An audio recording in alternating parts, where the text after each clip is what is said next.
the pod bay doors.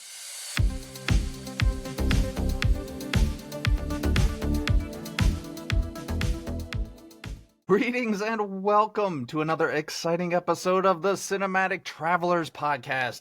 I am your intrepid movie exploring host, Chris, and on this episode, we are venturing into a galaxy far, far away as we start our series reviewing the Star Wars universe with Star Wars Episode 1, The Phantom Menace, because my slack-jawed millennial co-hosts have been chomping at the bit to torture me with these movies. So here we are. Speaking of my co-hosts, let me introduce them. I will start with my son, Tyler. How the hell are you tonight? I am terrific. And looking crystal clear at the moment. I hope so. Let me ask you, what would be your go-to force power? I would like to move things around with my mind, like with the hands, like moving stuff around. Telekinesis. All right. That is a good one. You could get into some trouble with that, but you could also be a hero with that as well. Good. Let's introduce our other host. That, of course, is my nephew-in-law, my Nil, who has been chomping at the bit to talk about this movie. He has probably watched it at least 100 times in the last week, touching various body parts. God knows what he does when he watches this movie. Of course, that is Sean. How are you tonight, Sean? I'm good, Chris. How are you? I am doing well. Let me ask you the same question. What would be your go-to force power? Just the classic push move, man. The force push. Yep. Don't like people in my space. There you go. That's probably how I'd use it. There you go. That's an introvert's best weapon there. Yeah. Mine would be the Jedi mind trick on all of the less intelligent people in the world. Perhaps I could get a date out of that. All right. But yes, we are talking about the Star Wars movies. And we are starting at episode 1, The Phantom Menace. We will probably do one a month so we don't burn out on these, since there's 9. And then we may do Solo and Rogue One. We'll just decide when we get there. Before we get into everything, as always, whatever you are listening or watching the show on, if you could please like, follow, subscribe, all that fun stuff. Leave us comments. You can get in touch with us on our social media. I changed the Instagram name. I think it's at Cinematic Travelers Pod, right, on Instagram. I think that's what it is. The email address is still the Cinematic Traveler Pod at gmail.com, because I haven't gotten around to change that. But I did change all the cover art and everything, so we look official now. Yes, sir. Did get it right. But yeah, that definitely get in touch with us. Okay, all right. Every once in a while, a couple of my brain cells will fire off and something will work. But yeah, go ahead, get in touch with us. Let us know how we're doing. Let us know what you think of this movie. Okay, since I've gotten all of that mumbo jumbo out of the way, let's go ahead and talk about Star Wars Episode 1, The Phantom Menace. Star Wars, nothing but Star Wars. All right, and this movie came out way back in 1999. I remember it well. Oh my God, the excitement was palpable. We could not wait for this movie to come out. I went and saw it on opening day with Tyler's mother, who liked Jar Jar Binks, which should have been the first red flag. I'm kidding, of course. But I was there opening day. This, again, is written and directed by George Lucas, who brought us the original Star Wars and then produced the other 2, Empire Strikes Back and Return of the Jedi. This comes out, 16 years after Return of the Jedi. Oh, my God. We were in heaven. Little did we know how wonderful this movie is. It was budgeted out at $115 million. And the worldwide gross I found was a little over $1 billion. Damn. I don't know if that's all from 1999, or I know they've re-released it once or twice since then, so I don't know. I'm assuming that's all cumulative. Yeah, it definitely made a lot of money. It was, like I said, the hype was unreal for this movie. People were lined up out of the theater back in the day when you couldn't like pick movies before you got there. You had to wait out in line. But the movie comes in at 2 hours and 16 minutes. Oh my god. Oh my god, it's so long. So long. But we'll It's get a there. long one. We'll get there. That's what she said. All right, since we've gotten all of the preliminary information on this movie out, I know it's the most exciting time of the show as we decide who is going to give the plot synopsis for this film. Oh boy. And I know Sean has just been dying to talk about this movie. He is, I would say he's the resident prequel fan. I think we feel fair with saying that since I've known him. He has talked Do you like the much about it. prequels? Yes, he loves it. So I know he's dying to get the plot synopsis for this film. That is why I am going to do it. Nice. Nice. Actually, neither him nor Tyler really wanted to do this. I don't know why. I wasn't ready for that. Mine is, oh boy, everybody buckle up. All right, here we go. We open the movie with the evil Trade Federation creating a blockade around the planet of Naboo to retaliate for the taxation of trade routes by the Republic. Oh, I'm sorry. The Supreme Chancellor has dispatched 2 Jedi Knights, Qui-Gon Jinn and Obi-Wan Kenobi, to end this dispute. Now, unbeknownst to our heroes, this isn't a blockade at all, but a full-on invasion of Naboo, with the mysterious Darth Sidious pulling the strings. After the Trade Federation failed to kill the Jedi because they pumped poisonous gas into a room and then decided to open the door, I mean, it's not a great plan. Qui-Gon and Obi-Wan make their way to Naboo, where they meet fucking Jar Jar Binks, thus ruining the movie from here on out. They also rescue Queen Amidala, and they get the hell out of Dodge. Their ship is damaged, and they end up on Tatooine, of all places, with Qui-Gon, Padme, who is really Queen Amidala, and Jar Jar heading into town to find parts to make repairs, thus leaving Obi-Wan, the character that we all know and love from the original trilogy, to sit on the ship and basically disappear for what feels like about an hour of this movie. I'm already getting my shots in, boys. I'm already getting my shots in. In town, Qui-Gon and Padme meet little Anakin Skywalker, who, I mean, come on. He has more game at 10 years old than all 3 of us combined, because he tries to pick up Padme by asking if she's an angel. In a weird flirting moment, she asks if he is a slave, and he says, only a slave to that ass, baby. Jar Jar comes in and knocks some stuff over, ruining Anakin's mojo and causing Anakin to instantly join the dark side of the Force at that moment. Upon hearing of Qui-Gon Jinn's troubles with getting the parts for the ship, Anakin devises another plan to win Padme's heart by tricking the Jedi into sponsoring Anakin in a pod race, because we all know chicks dig fast cars. Upon winning, Anakin is free from being a slave, and Qui-Gon says he will make him a Jedi. Anakin's plan is working to win Padme's heart until Darth Sidious's henchman Darth Maul shows up. But Anakin turns this into a positive because he runs just slow enough for Maul to catch up to him and Qui-Gon, hoping that Darth Maul will kill the Jedi, and Anakin will have one less person in his way to Padme. But of course, Darth Maul fails. What a punk. Oh boy, what have I created here? All right, our heroes now head to Coruscant for some political stuff, but Padme decides they need to get back to Naboo and fight the Trade Federation and their droid army. Anakin sees yet another opportunity to impress Padme by being a war hero. So upon arrival at Naboo, he steals a starfighter and single-handedly wins the war, becoming a Jedi in training, and tells Padme, I'll see you in a few years, baby. I'll see you in a few years. Oh, and Qui-Gon and Obi-Wan have an epic lightsaber battle with some amazing music with Darth Maul, and Qui-Gon and Darth Maul die, and it's really the best part of the whole movie. And that's pretty much it. How amazing of a plot review was that? That was Nice. amazing. That was good. That was good.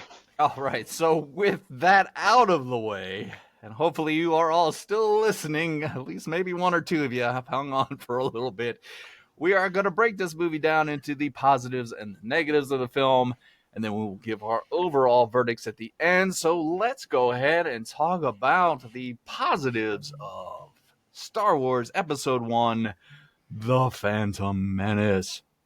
Oh, muy, I love you. All right. I won't tease them anymore. Sean, please ejaculate all over this movie for us. So, to start, one thing I really like about the movie is the world building. I feel like in each segment of the movie, you're entered into like a new world, and the way that I know it's all CGI, but I think it all looks so good for the time that the movie was made. To like Tatooine, the underwater Gungan City, Naboo, and stuff like that. The iconic duo of Obi and Qui-Gon, like, I mean, you can't hate on it. It's a cool duo. Can't I? Yeah, I know you can't. Hot take. I will have another point in my negatives about this, but there are certain parts of the movie that I think Jar Jar is pretty fucking funny. But I've got a additional negative to that later. So Okay, which part specifically is he funny in? there's a few. I can't name them off the top of my head, but Jordan was watching it with me, and we laughed out loud a couple times. So When he's at like the dinner table and he just like snags some bread. yeah, like that part was funny. Some of his stupid language and the way he said certain things, I found kind of funny as well. All right, fair enough. Um, You have a childlike mind. yeah. I could use the Force on you. So it's been a long time since I've seen these, and going into them, I told Jordan I was kind of like 50-50 on. I didn't know, like I was scared I wasn't gonna like him anymore because I saw them when I was so much younger. But I loved knowing what I know about it and seeing it all unfold now and being able to like understand some of the political aspects of it and stuff like that makes it a little bit more interesting. Darth Maul's intro when he comes into the holograph with Palpatine was menacing. I thought that shit was sick. I don't know, Chris, you might know, or Tyler, you might know too, but Darth Maul has a brother named Savage. It's pretty cool. Yeah, I've I seen didn't know. on, I guess, what is it, the Clone Wars? Is it the Clone Clone Wars he's in? Wars, Okay, yeah, I've never yeah. watched all of those shows, so I just know of him. And he's yellow instead of red, and it's so cool. Okay. I think even Darth Maul comes back, right? He's like half robot. Yep, he does. Holy shit, I forgot about that. Seeing young, innocent Anakin before all of the before all of the trauma and the bad stuff happens to him. The midichlorians is something that I always forget about when it comes to Star Wars, and I honestly had no idea that Anakin had so many in him, which I thought was really cool. Set the tone for kind of his future. A little cool thing that I thought when Qui-Gon and what was his name? The guy that owned Anakin and his mom. What was his name? Like Watto. Yeah, when Qui-Gon was saying, "Oh, let's make another bet, and if I win this, you free Anakin and his mom." When he used like the Force to move the cube as it was falling out, I thought that was cool. Didn't know Jabba was in the movie. Totally spaced on that. So Really? Oh, you call he was yourself a huge prequel fan? Oh, I'm just Dude, embarrassed. like I said, it's been a while since I've seen him, so I obtained a lot more information this time around. I will say the CGI on Jabba didn't look good at all. Jabba in the original 3, he was CGI? He was a puppet in Return of the Jedi. Okay. And then when they did the special edition of Star Wars, they inserted him in a scene that was deleted with Han Solo. So Okay, gotcha. The pod racing, I think, was like that whole scene was awesome. The sound effects they were using, just the way everything looked, again, for the time that it was made. When Anakin fixes his ship with that magnet, little loose thing, that was pretty cool. Yeah, that was cool. Yeah, I saw that part and I was like, Tyler's gonna appreciate this part. The battle on Naboo, I love that scene. I remember it, even watching it when I was a kid. I've always loved that scene, that whole entire segment. And just the fight choreography, is that the word? Yeah. I I think it's done so well in the prequels, which is one thing I think doesn't get enough attention. Yeah, and again, just young Anakin's origin story. I love his story. I think he's one of the best fictional characters of all time. So, All right. yeah, All right. those are my positives. All right. Well, Tyler, please enlighten us as to your positives to this film before All I right. just break Sean's heart and make him storm off and be like, I'll never do this again. I hate you. I am gonna probably bounce off a few things Sean said. I like the scenery of the movie, like the underwater city and everything like that was pretty cool. And I also like the fact that they have the underwater breathers, those thin little things that they put in their mouth. I always Yeah. wanted one Yeah. of those, so I could breathe underwater. Yeah, so cool. I thought it was kind of funny though that after they entered the underwater palace, I don't know the area's name or anything, but they weren't wet. That's They weren't wet Gungan at all. City. Gungan City. Well, they had like some spray I on always their took face. that when misty they spray. walk. Yeah, but they walk through like that bubble thing. I always took that as it kind of dries them off a little bit. That was Okay. my interpretation. Of Yeah. it. Let's But you see could be here. right. They might have just been I like, thought oh, the same shit. thing though. I thought the same thing. I was like, why are they not soaking? Yeah, because they're Jedi. I enjoyed Darth Force. Maul's Yeah. first entrance as well in the hologram. I even put in my notes the same word that was menacing. That was cool. I like that. He just kind of showed up, me mugging.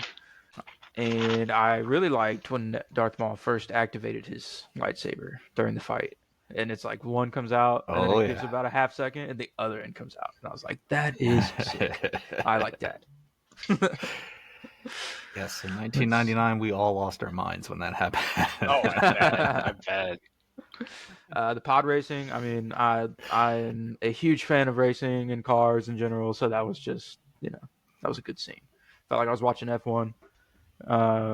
And then of course, him fixing his ship with the magnet was killer. That was so sick. I enjoyed the scene with the fighting, Qui-Gon Jinn and Darth Maul fighting. It's just, just good action. I did notice the fighting style between Qui-Gon and Darth Maul was a little bit slower, a little bit more technical, and then after Qui-Gon gets killed, you see Obi-Wan just he is fighting a lot faster with a lot of aggression, and I don't know, I enjoyed that fact that it was a little bit increased Yeah, there. that's classic. That's a classic. was That's cool. worth watching the whole movie for. Shit, man. And then Anakin accidentally winning the war was cool. It was funny. Accidentally hits the Wasn't power an reactor on the accident. ship and just blows it all up. You know? That's right. He said, "Look what I did, Padme. Look what I did for you." Other than that, I mean, that's those are my main points. All right. Very nice. All Hell right. yeah. Well, here we go. Let me talk about my positives for this movie. It should be very, very, very short. I won't keep you long. All right, my first positive, and this will go through probably the first 6 movies. And I'm surprised neither one of you brought this up, but yeah, the music by John Williams. I mean, the guy always brings his A game, but this one, I mean, Jesus, I think he brought his like A++ game. Duel of the good. Fates. I did like the Holy music. shit! Come on. I mean, I did. Yeah, I did forget. To I just mention forgot that. to Yeah, mention music is it because killer. everything else was so good.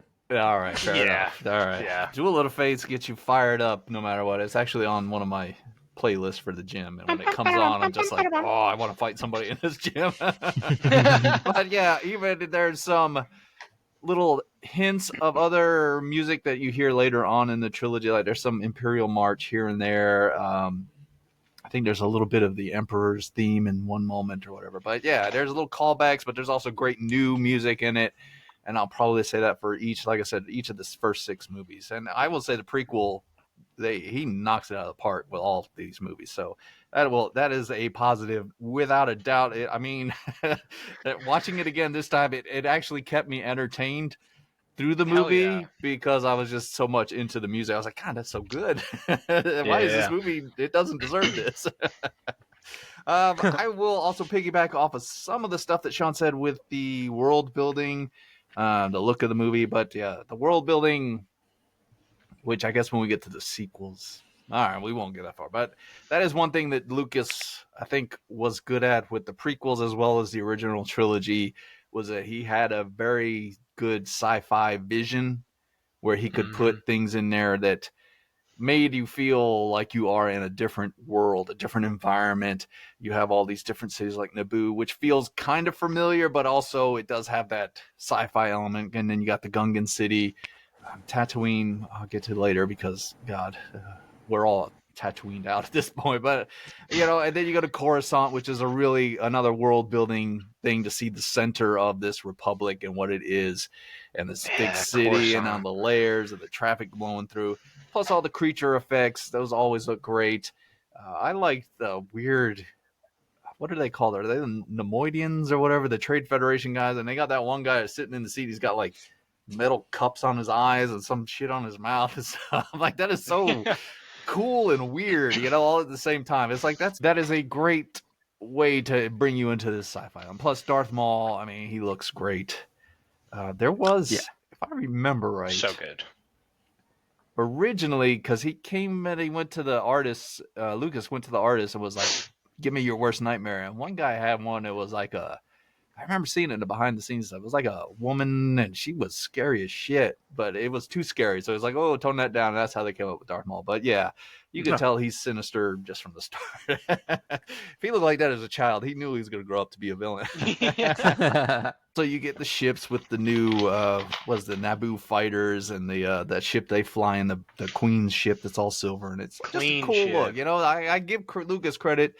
I'll probably say that through these three movies, as he, of all the stuff we can say bad about him, he does have a great eye for opening up this world and bringing new stuff into it. The lightsaber stuff, even with just blowing through all the droids and stuff, it's cool. Like you said, it's well choreographed.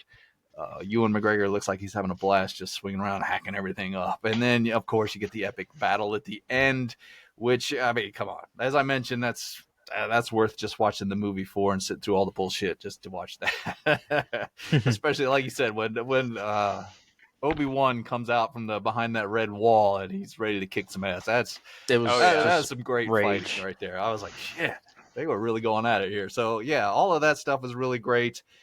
I guess we'll move into the acting. There are a few performances that are okay.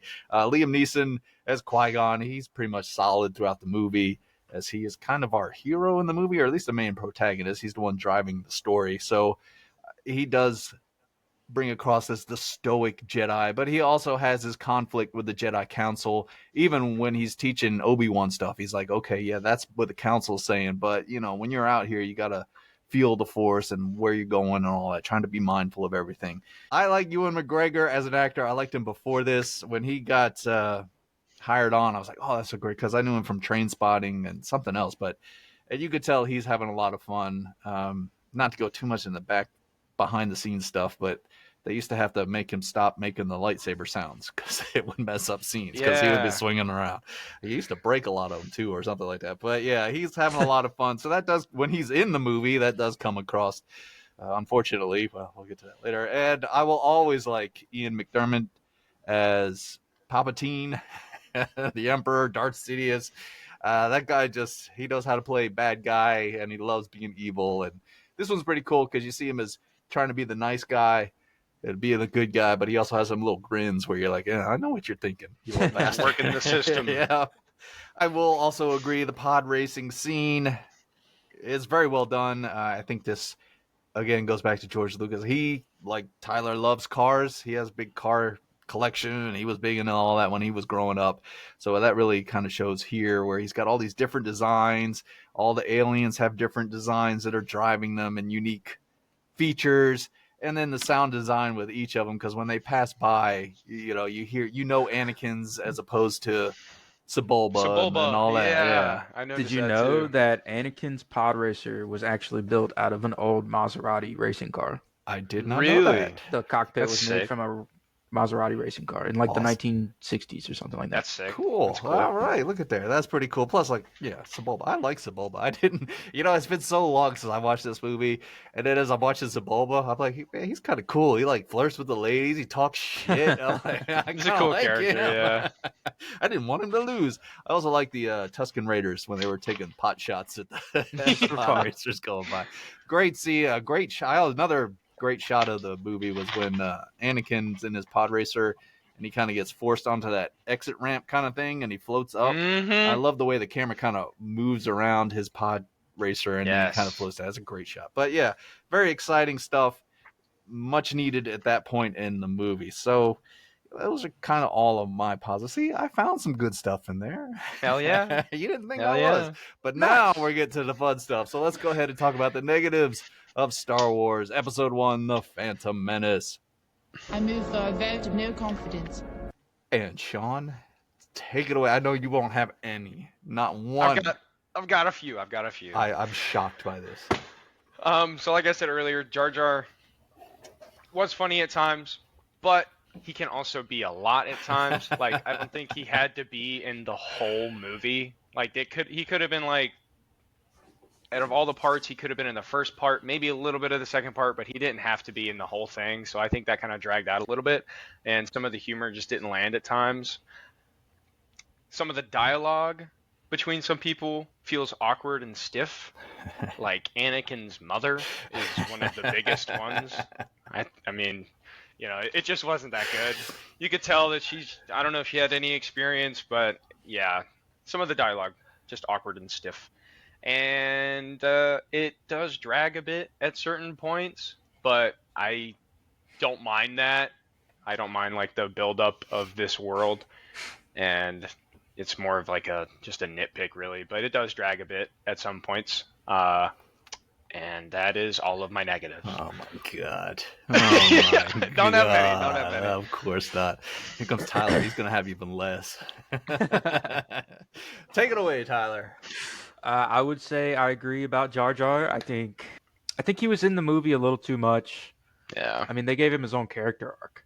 He started off as just dumbass, just falling around and everything, and then towards the end, he's a general in the military, and he's like trying to, I mean, I get it, he was still clumsy, but Yeah, he was still just a little too much. Not needed. Really not needed. He was extremely hard to understand Mm-hmm. what he was saying. I mean, I put subtitles on and I would read it, and I would still It's be like, confused. what am I reading? Yeah. I would say I agree about the mom situation with Anakin. That was a little. As soon So as bad. he was saying like he would take Anakin away, free him as a slave. I mean, it didn't even look like either of them were really that bothered about No being emotion, separated. dude. Bye, No Mom. emotion. Right. So I was okay. Yeah. Honest, that's about it, man. That's I about it. love this movie. nice. Yeah. Thank God I'm on this show. Thank God I'm on this show to set you all right. All right, fine. That's it. That's it. I'll give you one last chance. That's it. That's it. That's Had to it. think. Had to think. All That's right. it. I'm going to go ahead and put a little asterisk beside my negatives for this movie because, yes, I am the angry old man shouting at clouds, but I'm going to separate my negatives into the actual movie-going experience, and then I'll have some from just being a Star Wars fan of the original trilogy and some shit that I'm like, oh, come on, George. Did you even watch the other three before you made this movie? The acting, yeah. Oh, boy. Outside of the ones I named, yeah, it's a struggle. I don't know. Poor Natalie Portman, who is an amazing actress. I think she won an Oscar or was nominated, but at any rate, she's great in a lot of stuff. At this, I don't know that she knew what the hell she was doing because there was parts I was like, oh my God, girl, give me some emotion or something. I don't know. She was not very good in this film, bless her heart. Yes, the mother and their relationship with Anakin. Yeah, there was some bad acting there and some bad dialogue. All the shit with he was meant to help you. Mom, do you remember when you said everybody should help him? I was like, God damn.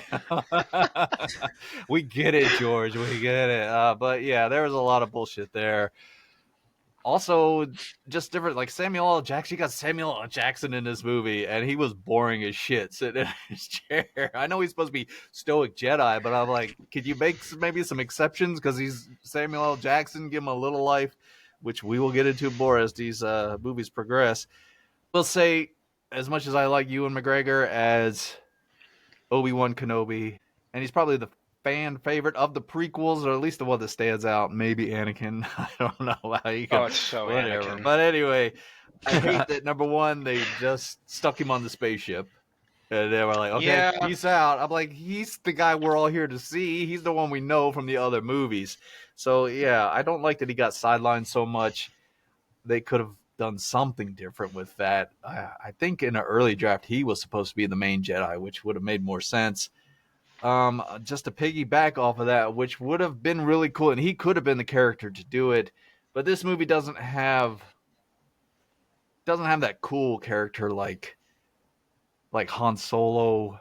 God, I hate to say Han Solo, but I'm gonna say it because when we get there, Han's kind of the audience, where he's pulled into this big world where he's like, what the hell is going on? Except Harrison Ford says it in cool ways. And that's what this movie needed. I mean, Obi-Wan didn't need to be like Han Solo, but he needed to be, I don't know, something with some charisma, some charm, something to bring some, I don't know, suave. levity or something where you're like, oh yeah, Obi-Wan. I mean, when you see him at the Yeah. beginning and he's kicking ass, you're like, yeah, this is gonna be great. And then he just disappears for an hour in the movie and you're like, Jesus Christ. Darth Maul looks great. Has a great fight at the end. Totally wasted character. Totally No wasted substance. character. There was no substance to him. There's nothing there. He's not a threat. He's only a threat because he fights Qui-Gon and then he fights Obi-Wan and Qui-Gon at the end. He doesn't do anything in between there to make you feel like, outside of his looks, you don't see him like killing anybody else or Yeah. like in the original trilogy where Darth Vader just chokes people out and stuff. He didn't do anything like Yeah. that. Or at least let him talk some shit. When he's got Qui-Gon in between the red shield, he could have been talking shit. Or when he kills Qui-Gon and Obi-Wan's standing there, he can be like, oh, you're next, bitch, or something like that. Give me something for this character to be cool. And then, or at least don't kill him off.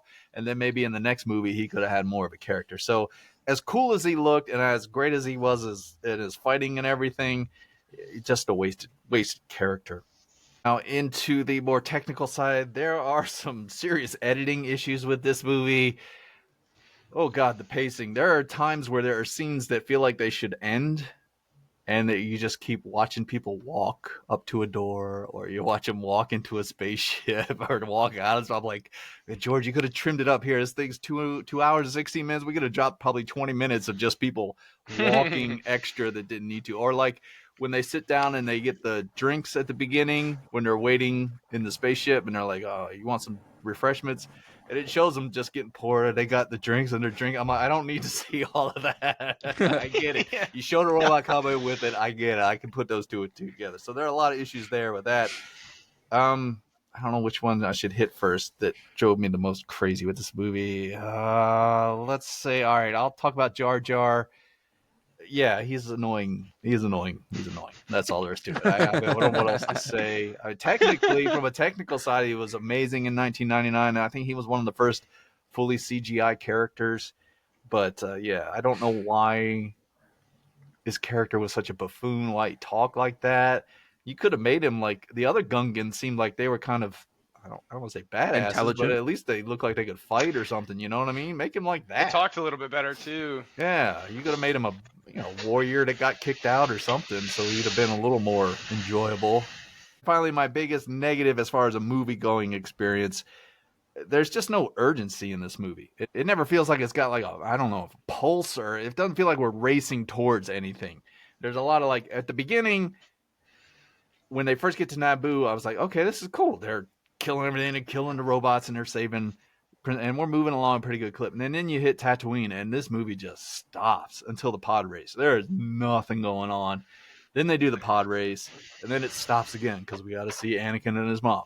And then we finally go, oh, let's go to Coruscant. Yay, we go to Coruscant. And the movie stops again because we got to do all the political, which I like the political stuff, but it's just, there's no momentum to it. And you keep hearing about, oh, all of my people on my planet are getting killed. Well, show me some of that. Show me something to where I know, all right, there is a reason for us to go. You know, when they were doing Tatooine, I'm like, she's like, oh my god, we gotta get to Coruscant because my people are dying. They're like, all right, let's have a meal with Anakin and his family. Let's build a pod racer.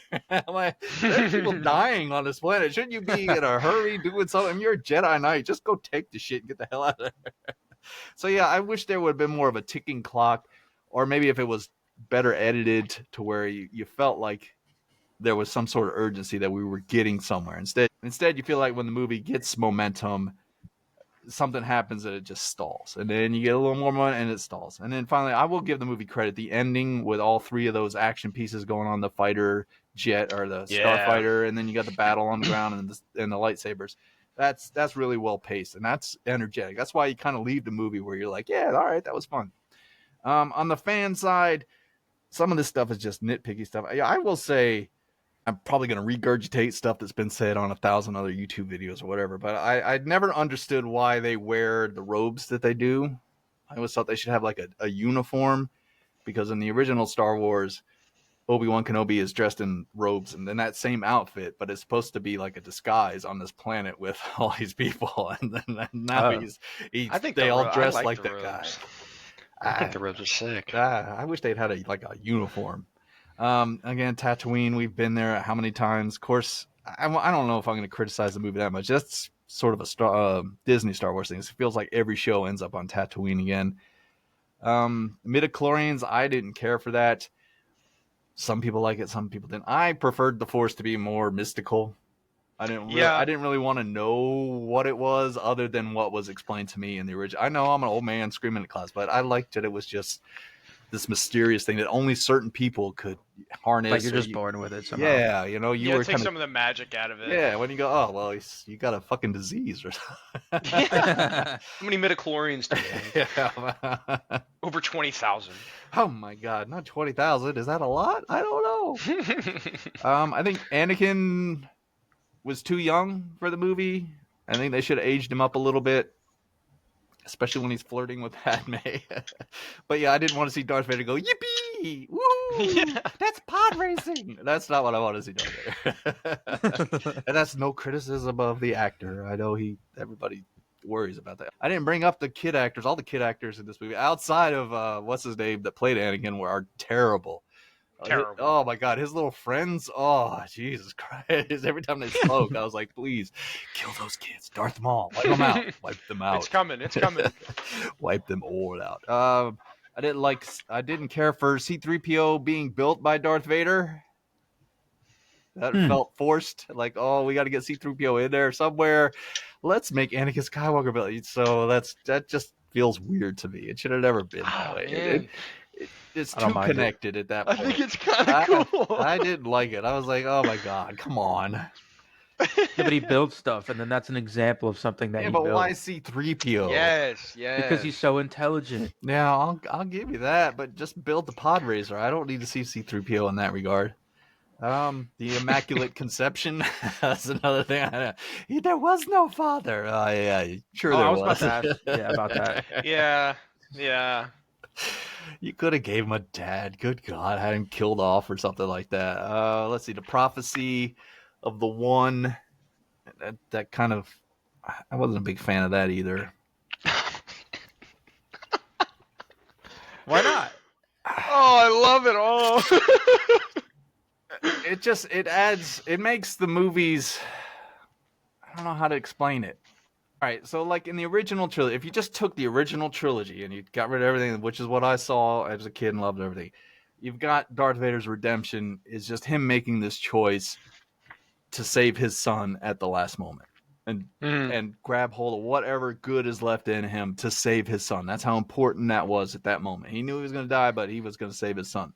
Well, now it's this prophecy that's been foretold that he's going to bring balance, and this is how he's going to bring balance. And I'm like, it's just like, okay, I didn't need like a instruction manual on what's going to happen in the future. It just feels like everything's preset or predestined. Is that the right way to put it? Okay. This is going to happen because he is the chosen one. It kind of takes some of the choice out of everything.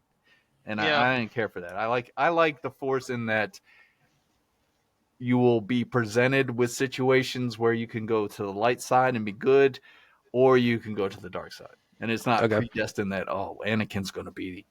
Of course, I guess they didn't know he was going to go to the dark side, but it felt like, okay, they know that's what's going to happen. They kind I of don't know. felt it though. That's what Yeah, Yoda I know. said. I Said don't he know. felt.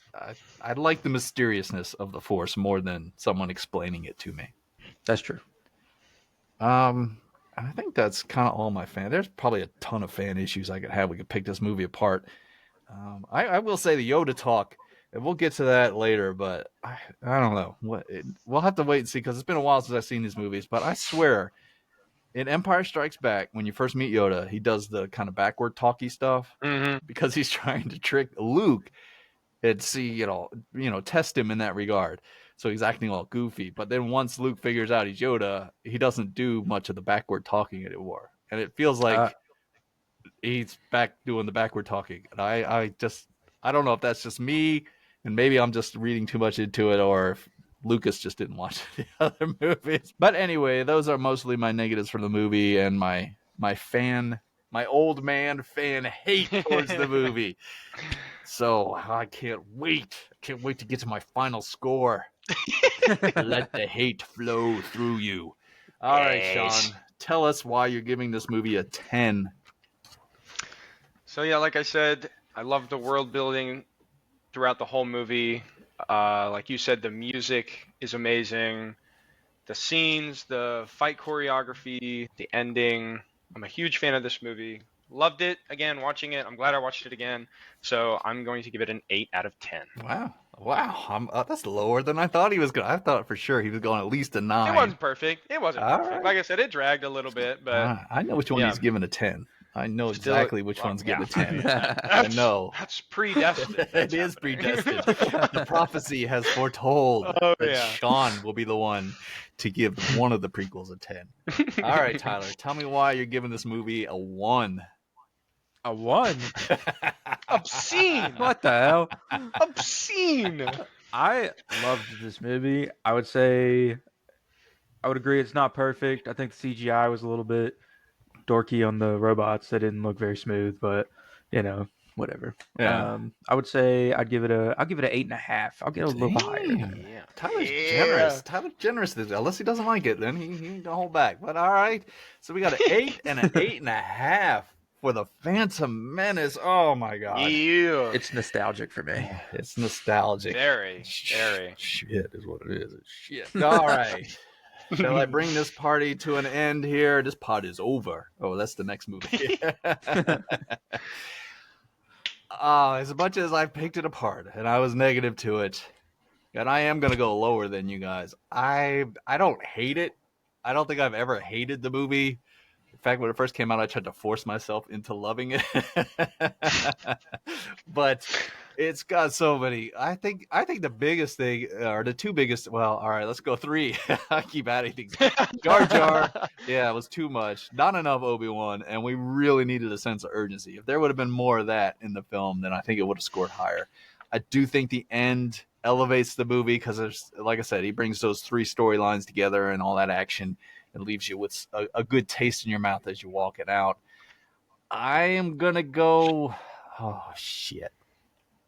I think I will go with a... What's next? Attack of the Clones? I will do a 6.5. I'll be generous. That's not bad. See, because you all thought I was going to come in here and just give this thing like a 3 or a 4. No, I thought you were going to give it like a 4, dude, honestly. I don't think it's that bad. I think the issues people have with it, especially us old Star Wars fans, I agree with.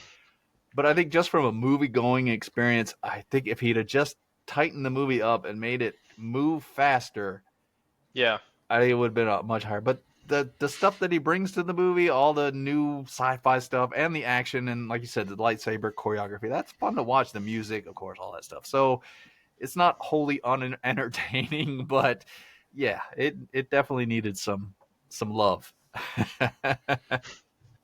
So that wraps up our first talk of these Star Wars movies with episode 1. What did you think of episode 1? Let us know. Get in touch with us. Tell us what you thought of the movie. Tell us what you thought about what we said about it. mostly that I am right and my co-hosts are wrong. Now, next month we will be doing Star Wars Episode 2, Attack of the Clones, which for the longest time was universally hated as the worst Star Wars movie. Thank God for Disney and the sequels, but we'll get to that later. We're also going to be joined by a guest who is another youngster and wants to come in here and tell me how great these goddamn movies are. But I will say, if you are another podcaster, YouTuber, or anything, and you want to come on and talk about one of these movies, defend it or hate on it, let me know, and I will try to schedule you to come on, and you can participate in these fun activities with these Star Wars movies. I know the next couple are going to be a struggle, gang. I know. Once we get to that original trilogy, I will be in heaven. I'm excited for those too. I haven't seen those in so long. It's been so long since I've watched these movies. Yeah, Same. I couldn't remember the last time I watched Phantom Menace. It had to be at least a decade since I sat and watched that movie. I was telling y'all before, the DVD that I have actually has the puppet instead of the CGI Yoda, so that tells you how long it's been since I've watched this movie. So, but we had a lot of fun talking about it, and I'm sure it will get a little more heated as we go into this, because I know how y'all feel about it, especially that third one. I know how high y'all elevate that movie. I'm just gonna have to sink my teeth into that. So excited. I'm excited too. We might start yelling at each other. I believe it, especially for that one, because I might not hold my tongue so much. don't ever hold your tongue. Let the hate flow through you. So that wraps up this episode. If you're still listening, we must have done something right. So again, follow the show, subscribe, like, all that fun stuff. Get in touch with us. Like I said, Instagram's the best way to do it, at Cinematic Travelers. And then our email address, thecinematictravelerpod@gmail.com. Did I get that right? I never can remember. Instagram is the Cinematic Travelers Pod. See, I never can get that godforsaken there, right? But anyway, you find us and let us know. Subscribe to the show. We could use some subscribers. That'd be great. Yes. And before we leave, I just want to thank you for taking the time out of your day to listen to us ramble on about this movie. I tell everyone I know that we've got the smartest and sexiest audience in all the podcast YouTuber universe, and you never fail to live up to those high standards, especially if you agree with me. Now, you are traveling around on this blue and green ball, bouncing through the cosmos, trying to use your best pickup lines on the Queen of Naboo. I need you to do one thing for me. Go out there and do that voodoo that you do so well. At last we will reveal ourselves to the Jedi. Oh, behave.